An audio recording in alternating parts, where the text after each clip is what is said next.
কিভাবে আমি কিচ্ছু না পড়ে ইংলিশ প্রথম পত্রে 94 মানে 94 মার্কস পেয়েছি। শুনতে অবিশ্বাস্য হলো, এটাই সত্যি। আমি আমার সময় কিন্তু একদম হাইয়েস্ট মার্ক পেয়েছি এই ইংলিশ প্রথম পত্রে। তাহলে চলো কিভাবে ভাই এত এত মার্কস পেয়েছে আজকে এই কৌশলগুলো তোমাদেরকে শিখাবো। টিচার কেন আমার খাতা দেখে আমাকে এত এত মার্ক দিয়েছে, আমি কি এমন লিখেছি। আমি কিন্তু আহামরি কিছু লিখি নাই, জাস্ট আমি অন্যদের চেয়ে ইউনিক ভাবে খুবই সুন্দরভাবে লিখেছি। আমি কিছু কৌশল অবলম্বন করেছি যেগুলো কিন্তু অন্যরা অবলম্বন করে। আজকে তোমাদেরকে এই ছোড়া টেকনিক গুলো শিখে দিব, যাতে তোমরা কিচ্ছু না পড়েও কিন্তু বানিয়ে বানিয়ে একদম ইংলিশে 90+ মার্কস ক্যারি করতে পারো। তো চলো শুরু করি। আমরা ইংলিশ প্রথম পত্রে মনে রাখবা, সবচেয়ে তোমার যে লেখা, এই লেখার ধরনটা সবার চেয়ে ইউনিক হতে হবে, যেটা তোমাকে সবার চেয়ে ভিন্ন করে তুলবে। আর যখন টিচার যখন 10টা খাতা দেখবে, দেখবে 10টার মধ্যে একটা খাতা একটু ভিন্ন ভাবে লেখা, তখন কিন্তু টিচার সেখানে মার্কস দিতে অবশ্যই বাধ্য। দেখো, আমরা এই যে ইংলিশ প্রথম পত্রে একদম প্রথম থেকে লাস্ট পর্যন্ত একদম যা যা আছে সবকিছু তোমাকে শিখাবো, জাস্ট মন দিয়ে দেখতে থাকো। প্রথমে ভাইয়া এই যে এমসিকিউ, আমরা এমসিকিউ গুলো কি করি, আমরা প্রথমে একবার হচ্ছে প্যাসেজ পড়ি, এবার কোশ্চেন থেকে আবার ওই কোশ্চেন গুলা প্যাসেজের মধ্যে খুঁজতে যাই যে আনসার কি হবে। তোমার এখানে কিন্তু প্রচুর টাইম নষ্ট হচ্ছে, প্রচুর টাইম নষ্ট হচ্ছে। তুমি প্রথমে কি করবা, তুমি প্রথমে কিন্তু যখন হচ্ছে এমসিকিউ আনসার করবা, এমসিকিউ আনসার করার সময় প্রথমে তুমি কোশ্চেন দেখবা যে তোমার কি কি কোশ্চেন আছে, কোশ্চেনটা এক নজর দেখবা। কোশ্চেন দেখার পর তারপর তুমি প্যাসেজটা পড়বা, তাহলে তুমি ইজিলি কিন্তু প্যাসেজ থেকে কোশ্চেন খুঁজে বের করতে পারবা। তো চলো ভাইয়া লেখার নিয়মটা দেখা দিই। প্রথমে লিখবা, নীল কলম দিয়ে লিখে ট্রাই করবা answer to the question number 1।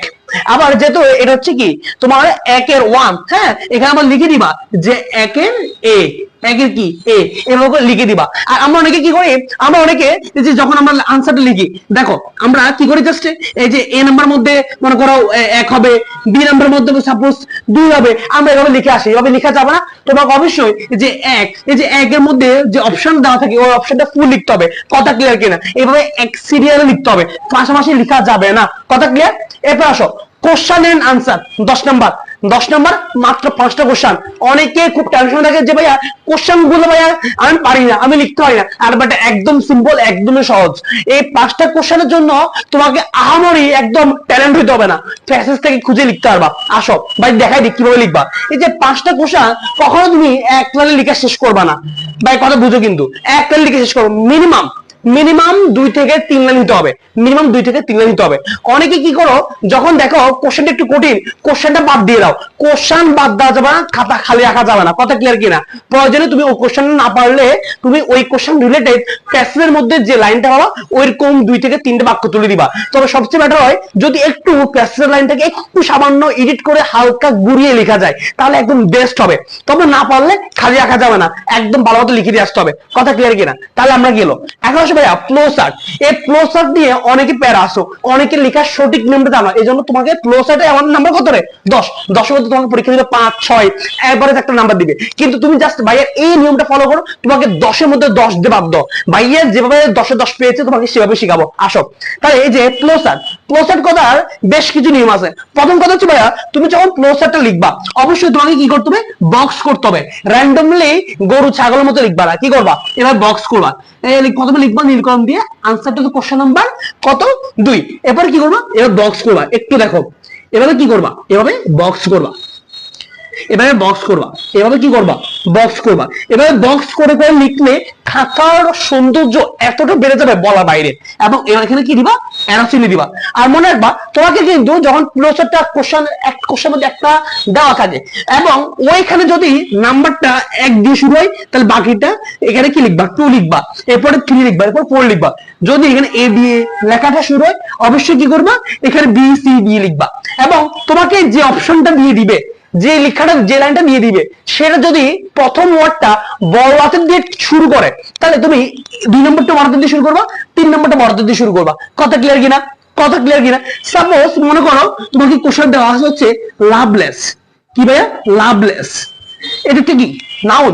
তাহলে মনে রাখবা কোশ্চেনটা বাকি যে আনসারগুলো লিখবা সবগুলা নাউন ফর্ম হইতে হবে, সবগুলো কোন ফর্ম হইতে হবে, নাউন ফর্ম হইতে হবে। অর্থাৎ কোশ্চেনে যে টেন্সে দেওয়া থাকবে বাকিগুলো সেই টেন্সে লিখবা, কোশ্চেনে যে ফর্মে দেওয়া থাকে বাকিগুলো সেই ফর্মে লিখবা। যদি এখানে এটা না দিয়ে যদি আইএনজি যুক্ত কোনো শব্দ দেওয়া থাকতো, তাহলে তোমাকে বাকিগুলো কি আইএনজি যুক্ত করা কোনো ওয়ার্ড গুলো লিখতে হতো, মানে বাকি অপশন গুলা যে লিখবা সেখানে কিন্তু আইএনজি যুক্ত করা হইতে হবে। কথা ক্লিয়ার কিনা? আর অনেকে কি করো, অনেক হচ্ছে সুন্দর করে এই যে মানে যখন একটা অপশন লিখো এখানে একটা বড় করে ফুল স্টপ দিয়ে দাও। ফুল স্টপ দেওয়া যাবে না, ফুল স্টপ দিলে কিন্তু নাম্বার পাবে না। ফুল স্টপ গুলো কিন্তু ফুল স্টপ দেওয়া যাবে না। কথা ক্লিয়ার? কথা ক্লিয়ার? এ হচ্ছে ফ্লোচার্ট লেখার একদম বেস্ট নিয়ম, একদম বেস্ট নিয়ম, একদম সিম্পল। এভাবে লিখবা, একদম ফুল মার্কস ক্যারি করতে পারবা। এর পাশে ভাই সামারি, সামারি 10। ভাই সামারি নিয়ে তোমরা কেন যে এত পেন পাও আমি বুঝি না। সামারির মতো ইজি আর কিছু হতে পারে না। সামারির জন্য কোনো প্রস্তুতি লাগে না, কোনো পড়াশোনা করা লাগে না, একদম তুমি ওইখানে পরীক্ষা দেখে লিখে ফেলতে পারবা। এখন তবে সামাই লেখার জন্য বেশ কিছু নিয়ম আছে। সামাই লেখার জন্য বরাবর মতো নীলকম দিবা, একটা হেডলাইন দিয়ে দিবা, এবং এখানে কি করবা, সামারি যখন তুমি লিখবা ভাইয়া একটা তো মনে রাখবা, সামারিটা কখনো ফেসেস থেকে যা যা আছে সব লাইন তুলে দেওয়া যাবে না। সব লাইন তুলে দিলে তোমাকে নাম্বার দিবে না। এবং সামারি লেখার আদর্শ মানে তুমি কতটুকু লিখবা, কতটুকু লিখবা, 1 পেজ 2 পেজ না, এভাবে লেখা যাবে না। মনে রাখবা 1 পেজের 3 ভাগের 2 ভাগ। সাপোজ তোমার পেজটা যদি এতটুকু হয়, হ্যাঁ, তাহলে তুমি এতটুকু লিখবা, এত লিখবা তোমার সামারি, অর্থাৎ 3 ভাগের 2 ভাগ হিসাব করে লিখবা। আর একটু ফেসেস থেকে ইম্পর্টেন্ট লাইনগুলা, সেগুলো একদম হাই ভোল্টেজ লাইন, ওই লাইনগুলো খুঁজে বের করবা এবং ওই লাইনগুলো লিখবা। অর্থাৎ গরু ছাগলের মতো সব লাইন লেখা যাবে না, জাস্ট ইম্পর্টেন্ট লাইনগুলো মেনশন করে দিবা। হ্যাঁ, তাহলে লিখবা সামারি কিন্তু একদম বেস্ট হবে, টিচার নাম্বার দিতে বাধ্য। কথা ক্লিয়ার কিনা? হ্যাঁ, এরপর আসো, এরপরে এই যে ভাইয়া ফিলিং দ্য ব্ল্যাঙ্কস, একটা আছে উইথ ক্লু, একটা আছে উইথাউট ক্লু। ভাইয়া এই উইথ ক্লু এবং উইথাউট ক্লুর জন্য নিয়ম সিম্পল। তুমি যখন পরীক্ষা লিখবা নীলকম দিবা, একটা হেডিং দিবা। অনেকে কি করো, এই যে এখানে এ বি সি, আবার এখানেও লিখো, হ্যাঁ, অর্থাৎ দুই পাশে লিখো, দুই পাশে লিখবা না। আর এটা তোর যদি কাগজ লাগে সেটা বোর্ড থেকে দিবে, বাসা থেকে তুমি নিয়ে যাবে না, ঠিক না? তুমি এগুলো এক সিরিয়ালি দিবা। কি দিবা? এক সিরিয়ালি দিবা। কথা বুঝো কিন্তু? এভাবে কিন্তু লিখবা, দেখবা টিচার দেখে খুবই স্যাটিসফাইড হবে তোমার খাতাটা দেখে। এখন কথা হচ্ছে ভাইয়া, এই যে ভাইয়া লেখার নিয়ম না হয় বুঝলাম, কিন্তু উইথ ক্লু এবং উইথাউট ক্লু ভাই কিভাবে পড়বো?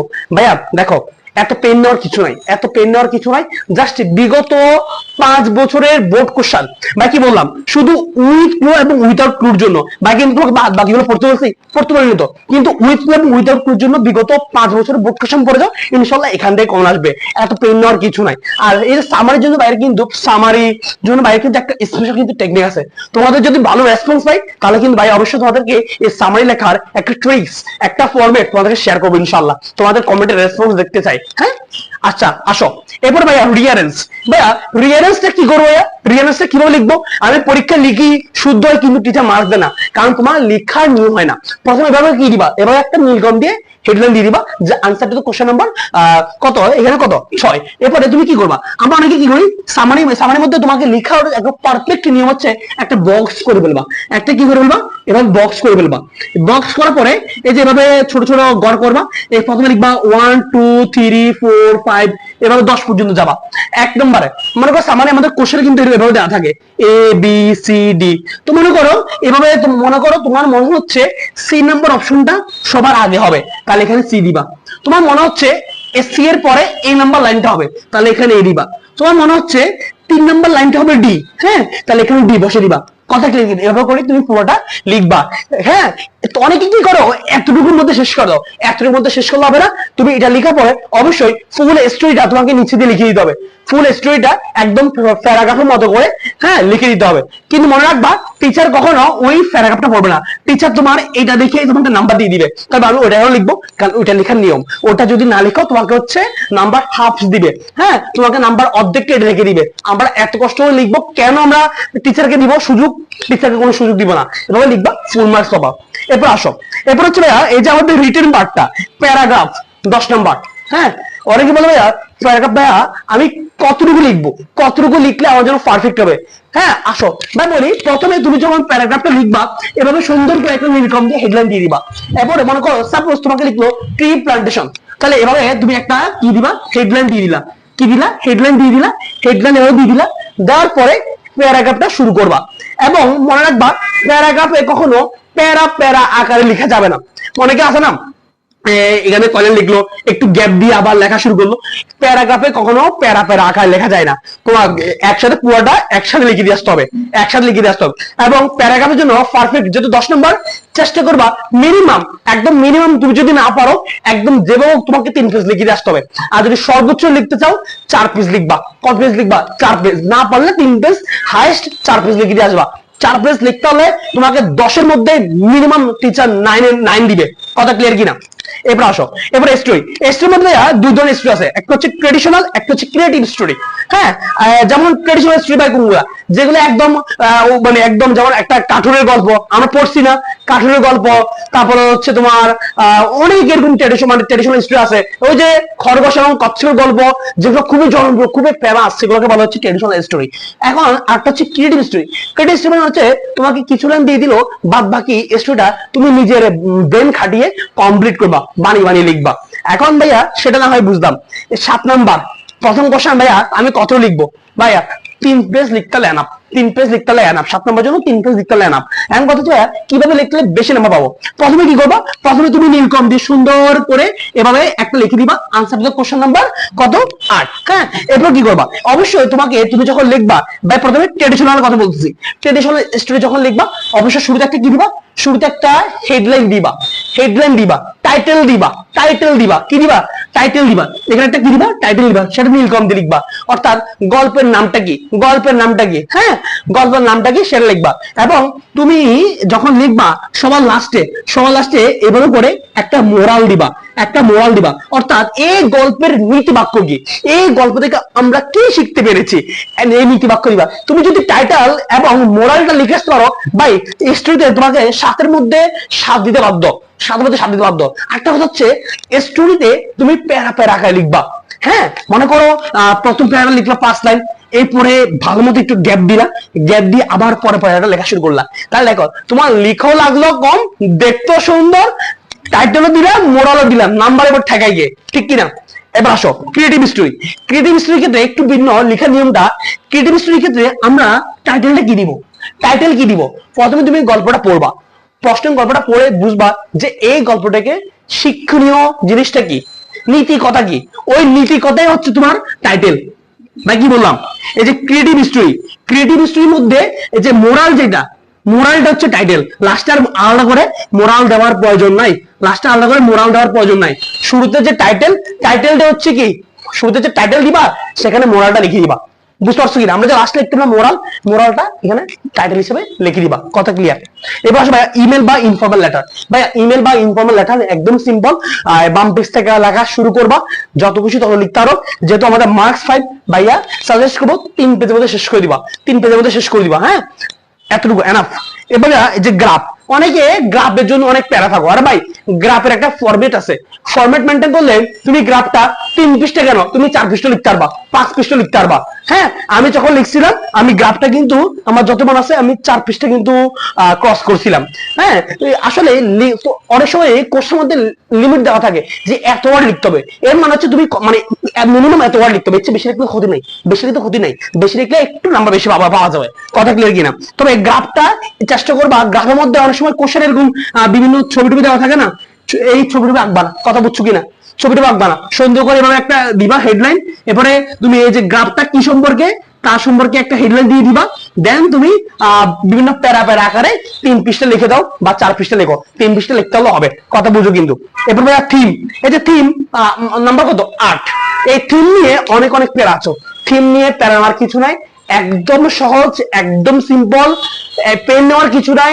যেহেতু 8 নাম্বার, চেষ্টা করবা এই থিমটা, হ্যাঁ একটা কবিতা দিবে, এই কবিতার আসলে যে মূল ভাবটা কি, মেন কথাটা কি, চেষ্টা করবা মেন কথাটা মোটামুটি 5 লাইনে লিখে দেওয়ার জন্য, 5 লাইনে লিখে দেওয়ার জন্য চেষ্টা করবা। সর্বোচ্চ তুমি 6 থেকে 7 লিখতে পারো, তবে মিনিমাম 5 লাইন শেষ করে দিবা। থিম লেখার জন্য ভাই কয়টাতে বলে রাখি, প্রথমে দেখবা যে যে কবিতাটা দেওয়া হলো সেটা কি সম্পর্কে বলা হয়েছে, তাহলে তুমি শুরুতে মেনশন করবা যে এই কবিতাটা এই সম্পর্কে বলা হয়েছে। এরপরে তুমি যে কবিতাটা পড়লা তুমি কি বুঝলা, কবি এই কবিতার মধ্যে কি বুঝাতে চেয়েছে, মেন কথাটা কি, মেন কথাটা তুলে আনবা। দেন লাস্টে দিয়ে কি করবা, এখান থেকে আমরা কি শিক্ষা নিতে পারবো, এখান থেকে আমাদের শিক্ষণীয় বিষয়টা কি, এটা 1 লাইন লিখে দিবা। কথা বুঝছো? 5 থেকে 6 লাইন বা 7 লাইন লিখে দিবা, দেখবা থিমের মধ্যে 8টার মধ্যে 7 দিয়ে দিবে। কথা বুঝছো কিনা? এভাবে যদি লিখো তুমি ভাইয়ের মতো কিন্তু বোর্ড এক্সামে একদম হাইস্ট মার্কস ক্যারি করতে পারবা ইনশাআল্লাহ। ইংলিশে মার্কস পাবা একদম সহজ, একদম সহজ, কোনো প্যারা নেওয়ার কিছু নাই। তোমাদের যদি ভালো রেসপন্স থাকে ভাইয়া তোমাদেরকে সামারি ফরম্যাট দিব, ভাই তোমাদেরকে হচ্ছে এই যে গ্রাফের একটা ফরম্যাট দিব এবং ইমেল বা ইনফর্মাল একটা ফরম্যাট দিয়ে দিব। যদি ভালো রেসপন্স হয় ভাই এই ফরম্যাট গুলো দিব, কমেন্টে দেখতে চাই কাদের কাদের লাগবে ভাই, জটপট এটা আপলোড করে দিব তোমাদের রেসপন্সের ভিত্তি করে। আর অবশ্যই তোমরা যারা এখনো ভাইয়ের সাথে কানেক্টেড হও নাই, দ্রুত ইউটিউবে গিয়ে সার্চ দাও মেডিজয় লিখে, অথবা ফেসবুকে মেডিজয় লিখো বা মেডিজয় ক্লাসরুম লিখে ফলো করতে আমাদের পেজগুলা। এই ইউটিউব চ্যানেল এবং আমাদের পেজে কিন্তু সবার আগে ক্লাসগুলো পেয়ে যাওয়া। এছাড়া টিকটকে কিন্তু ইয়াসিন পারভেজ জয় লিখলেও কিন্তু আমাদের ক্লাসগুলো পেয়ে যাওয়া। হ্যাঁ, তো ভাই বলছি সবাই ভালো থাকো, সুস্থ থাকো ভাই, যেভাবে গাইডলাইন দিয়েছি সেভাবে পড়তে থাকো। ইনশাআল্লাহ দেখা হচ্ছে নেক্সট ক্লাসে।